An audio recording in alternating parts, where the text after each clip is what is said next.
Little Orphan Annie and the $1 Million Formula. Chapter 1. The Formula.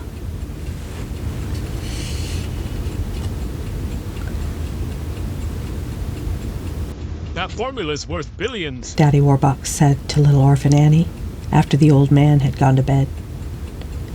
The old man was a tramp whom Annie and he had befriended after Annie found him by the roadside, badly beaten.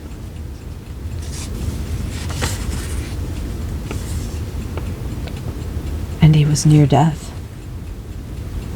He finally regained his health through constant nursing of Punjab. Punjab was the mystic, giant Burmese bodyguard of Daddy Warbucks' old friend, Henry Morgan, who owned the cabin in which Annie and her foster father, Oliver Warbucks, were living. Today, the old man, whom they had thought was crazy, had finally confided to his benefactors the great secret about which he had been talking incessantly. It was a formula, and Mr. Warbucks had recognized its great value at once.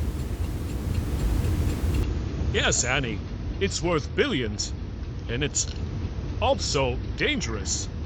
If the news got out that old fellow is here alive, none of our lives would be worth a cent. But why would anyone want to hurt us? Annie asked in a puzzled tone.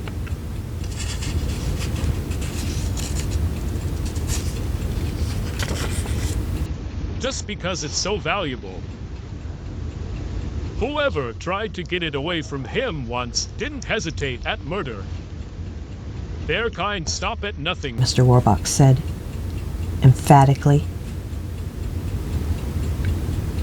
Then, looking downhearted, he went on. A formula worth billions, but without money and power to protect and develop this thing, it's worthless. It would take a fortune. I need $1 million. I must have the best attorneys and be prepared to fight all comers. Just think, Annie, the greatest opportunity of a lifetime finds me broke and helpless. Why is it so often that way?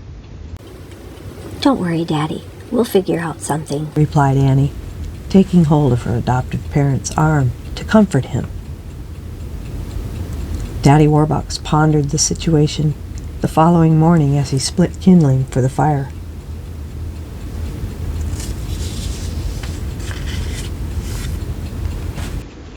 Of course, there are a few men who would have the power and wealth to handle this thing.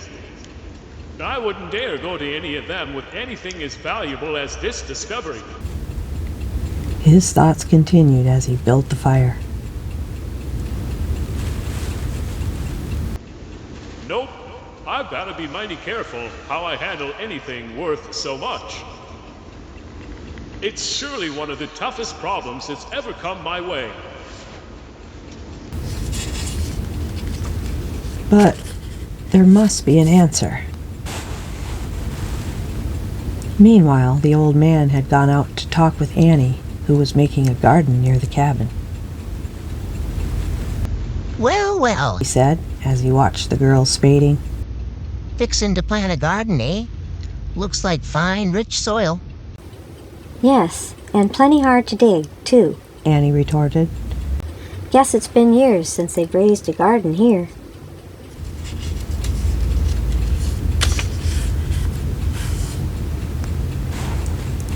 Here, let me take a turn at that.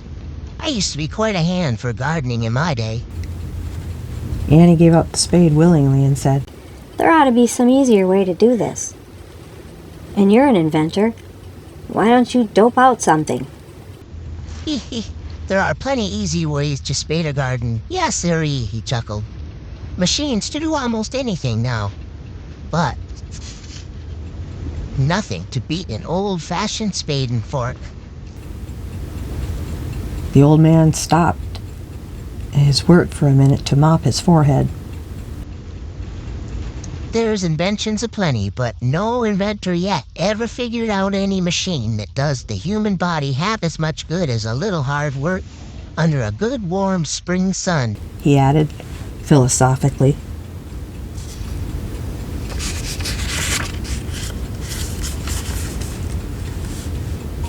And that's the end of chapter 1.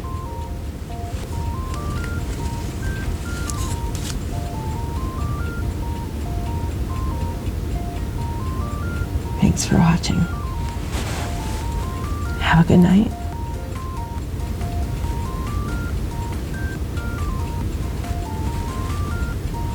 The formula.